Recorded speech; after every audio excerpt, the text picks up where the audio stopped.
অনেকে অজুর পর অজুর পানি মোছেন না। জিজ্ঞেস করলে বলে অজুর পানি বরকতময়, এজন্য শরীরে শুকাচ্ছি। তাদেরই বক্তব্য কতটুকু সঠিক? চেহারার সৌন্দর্য বৃদ্ধির জন্য কোনো আমল আছে কিনা? নামাজ পড়ার সময় প্রায় দেখা যায় কত রাকাত পড়ছি ভুলে যাই। অনেক চেষ্টা করেও মনে করতে পারি না। তখন নিজের প্রতি খুব রাগ হয় এবং নিয়ত ছেড়ে দিয়ে আবার পুনরায় নামাজ শুরু করি। এক্ষেত্রে আসলে আমার করণীয় কি? থ্রি কোয়ার্টার প্যান্ট পরে নামাজ পড়া যাবে কিনা? যেখানে এখনো শিক্ষা ও সভ্যতার আলো পৌঁছায়নি, তাদের কাছে দিনের দাওয়াত পৌঁছেনি, মৃত্যুর পর তাদের হিসাব কিসের ভিত্তিতে হবে? ৪ রাকাত বিশিষ্ট ফরজ নামাজের তৃতীয় রাকাতে ভুলে যদি সূরা ফাতিহার সাথে অন্য কোনো সূরা পড়ে ফেলি, তাহলে নামাজ হবে কিনা? অনেক সময় ৪ রাকাত বিশিষ্ট ফরজ নামাজ কোনো কারণবশত একা পড়ার সময় আমি তৃতীয় চতুর্থ রাকাতে ফাতিহা পড়ার পর ভুলে বিসমিল্লাহ পড়ে ফেলি। এজন্য কি সেজদা দিতে হবে? আমার মা মদিনাকে খুব ভক্তি করেন। খেজুর খাওয়ার সময় তিনি খেজুর ধৌত করেন না। বলেন, এটার গায়ে রাসূল সাল্লাল্লাহু আলাইহি ওয়াসাল্লাম শহরের ধুলা লেগে আছে। বিষয়টিকে আপনি কিভাবে দেখছেন? খেজুর না ধুয়ে খেলে কি কোনো সওয়াব হবে? আমার মা মদিনাকে খুব ভক্তি করেন। খেজুর খাওয়ার সময় তিনি খেজুর ধৌত করেন না। বলেন, এটার গায়ে রাসূল সাল্লাল্লাহু আলাইহি ওয়াসাল্লাম শহরের ধুলা লেগে আছে। বিষয়টিকে আপনি কিভাবে দেখছেন? খেজুর না ধুয়ে খেলে কি কোনো সওয়াব হবে? না, এতে কোনো সওয়াব তো হবেই না, বরং তার দৃষ্টিভঙ্গি পরিবর্তন করা উচিত।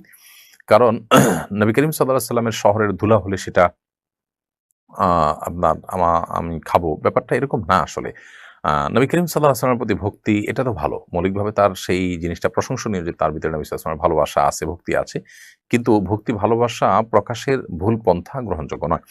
নবী সাল্লাল্লাহু আলাইহি ওয়াসাল্লামের প্রতি ভালোবাসায় তার সুন্নাহকে অনুসরণ করব, তার কথা মেনে চলবো, সেটি ঠিক আছে। কিন্তু তাই বলে তার মদিনা শহরের ধুলা দেখে সেটা আমি আ গায়ে মাখাবো, তাহলে মদিনা শহরের নাপাককে আমি পাক মনে করব কিনা? আ ডেফিনিটলি সেটি করব না। তো অপরিচ্ছন্নতাকে আমি পরিচ্ছন্ন মনে করার কোনো কারণ নেই। নবী সাল্লাল্লাহু আলাইহি ওয়াসাল্লাম তো পবিত্র থাকতে বলেছেন এবং আমাদেরকে আ হাত ধুয়ে খেতে বলেছেন। তাহলে মদিনায় গেলে কি আমার হাতে ধুলা থাকলে আমরা না ধুয়ে খাবো? অবশ্যই খাবো না। অতএব এ সমস্ত বিষয় থেকে পরিষ্কারভাবে বোঝা যায় যে আপনার আম্মা যে দৃষ্টিভঙ্গি থেকে এটিকে সঠিক মনে করছেন সেটি ভুল। এইচ.এম. আলী আহমেদ লিখেছেন, অনেক সময় ৪ রাকাত বিশিষ্ট ফরজ নামাজ কোনো কারণবশত একা পড়ার সময় আমি তৃতীয় চতুর্থ রাকাতে ফাতিহা পড়ার পর ভুলে বিসমিল্লাহ পড়ে ফেলি। এজন্য কি সেজদা দিতে হবে? উত্তর হলো না। এ কারণে আপনাকে সেজদা দিতে হবে না। পরে অনজিলা খাতুন আপনি লিখেছেন এই আইডি থেকে, ৪ রাকাত বিশিষ্ট ফরজ নামাজের তৃতীয় রাকাতে ভুলে যদি সূরা ফাতিহার সাথে অন্য কোনো সূরা পড়ে ফেলি, তাহলে নামাজ হবে কিনা? ৪ রাকাত বিশিষ্ট ফরজ নামাজের তৃতীয় রাকাতে সূরা ফাতিহার পর অন্য কোনো সূরা আপনি পড়ে ফেললে আ নামাজ হয়ে যাবে। নামাজ হবে না, ব্যাপারটা সেই লেভেলের না। ফারুক আব্দুল্লাহ লিখেছেন, যেখানে এখনো শিক্ষা ও সভ্যতার আলো পৌঁছায়নি, তাদের কাছে দিনের দাওয়াত পৌঁছেনি, মৃত্যুর পর তাদের হিসাব কিসের ভিত্তিতে হবে? এ বিষয়ে আমরা এর আগে বহুবার প্রশ্নের উত্তর দিয়েছি।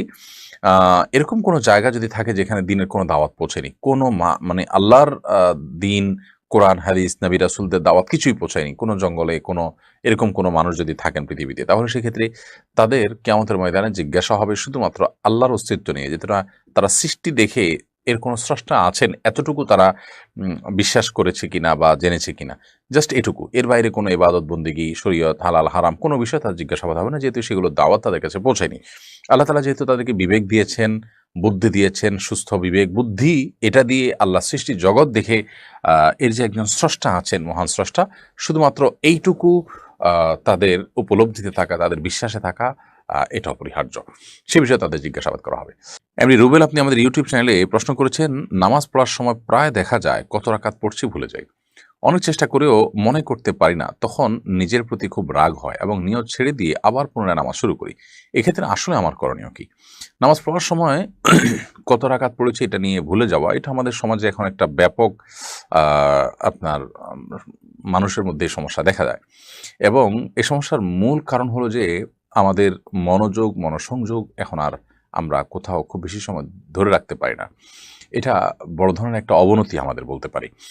তো এর কারণে কোনো কাজে সফলতা পাওয়া অনেক কঠিন হয়। কারণ মনোসংযোগ ছাড়া কোনো কিছুতেই মানুষ অগ্রসর হতে পারে না। তো এই পর্যায়ে আপনি যদি নামাজের মধ্যে মনোযোগ ধরে রাখতে চান, তাহলে সেক্ষেত্রে নামাজের মনোযোগ ধরে রাখার উপায়গুলো আপনাকে অবলম্বন করতে হবে। আ মোবাইল ইত্যাদির ব্যস্ততা নামাজের অনেক আগে থেকে বন্ধ করে ফেলতে হবে। নামাজে পূর্ণ মনোযোগী হওয়ার চেষ্টা করতে হবে। প্রতিটা রুকুন খুব দীর্ঘ সময় নিয়ে করার চেষ্টা করতে হবে। কি পড়ছি, কি বলছি নামাজে সেগুলো বুঝে পড়ার চেষ্টা করতে হবে। এগুলা লক্ষ্য রাখতে হবে ইনশাআল্লাহ। এখন কত রাকাত পড়েছেন এটা নিয়ে যদি আপনি দ্বিধায় পড়ে যান, তাহলে সেক্ষেত্রে আ আপনি দেখবেন আপনার মনের প্রাবল্য কোন দিকে হয়। আ যদি আপনার মন কোনো একটাকে সায় দেয় যে আমার মনে হচ্ছে আ এইটা হওয়ার সম্ভাবনা অনেক বেশি। অর্থাৎ আ উম ধরা যাক ৩ এবং ৪ নিয়ে সন্দেহ হচ্ছে, তো ৪ হওয়ার সম্ভাবনাই বেশি। তাহলে আপনি ৪কেই ধরে নিবেন এবং শেষে সিজদা সাহু দিয়ে নিবেন। আর যদি আপনার মনে হয় ৩ হওয়ার সম্ভাবনা বেশি, তাহলে ৩ কে আপনি ধরে নিবেন, ধরে সিজদা সাহু দিয়ে নিবেন। আর যদি ৩ এবং ৪ নিয়ে সন্দেহ হয় এবং আপনি ঠিক মাঝামাঝি পর্যায়ে দাঁড়িয়ে থাকেন, ৩ বা ৪ কোনো দিকে আপনার মনের ঝোঁক বেশি না হয়, আপনি একেবারে ঠিক মাঝখানে দাঁড়িয়ে থাকেন, কোনো দিকেই মন ঝুঁকছে না, তাহলে সেক্ষেত্রে আপনি কমটা ধরে নিবেন। ৩ ধরে নিয়ে আপনি নামাজ শেষ করে শেষে সিজদা সাহু দিয়ে নিবেন। তাসনিমা আক্তার লিখেছেন, চেহারার সৌন্দর্য বৃদ্ধির জন্য কোনো আমল আছে কিনা? চেহারার সৌন্দর্য বৃদ্ধি এটার জন্য ইমানদারের খুব বেশি চিন্তা বা টেনশনের বিষয় না, যার কারণে এটার জন্য কোনো কোরআন হাদিসে বাতানো কোনো আমল আসলে নেই। একজন ইমানদার তিনি তার আমল এবং কর্মকে সুন্দর করার চেষ্টা করবেন। চেহারা আল্লাহ তাআলা যেভাবে দিয়েছেন সেটাকে শুধু যত্ন করবেন। এটাকে আরো সৌন্দর্য বৃদ্ধি করা ইসলামে নাজায়েজ নয়, কিন্তু এটা ইমানদারের কাছে কোনো গুরুত্বপূর্ণ আইটেমই না যে এটার জন্য কোরআন হাদিসে আলাদা করে কোনো দোয়া শিখাবে।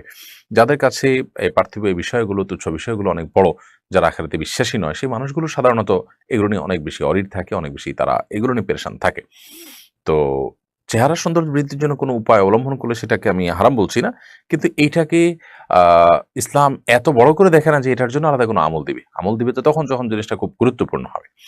তো যাই হোক, এটার জন্য আলাদা কোনো দোয়া বা আমলের কথা কোরআন হাদিসে কোথাও বলা হয়নি। তবে আপনি যদি মনে হয় যে আপনার চেহারাতে এমন কিছু আছে যেটার কারণে আপনি অবহেলার শিকার অথবা অপমানের শিকার বা অবমূল্যায়নের শিকার, সেক্ষেত্রে আল্লাহ তাআলার কাছে আপনি সাধারণভাবে তো দোয়া করতেই পারেন অথবা বৈধ কোনো উপায়ে চেষ্টা করতে পারেন। আমি বলছি যে যারা চেহারার সৌন্দর্য বলতে আল্লাহ যা দিয়েছেন সেটা তে কোনো উল্লেখযোগ্য কোনো ত্রুটি নেই।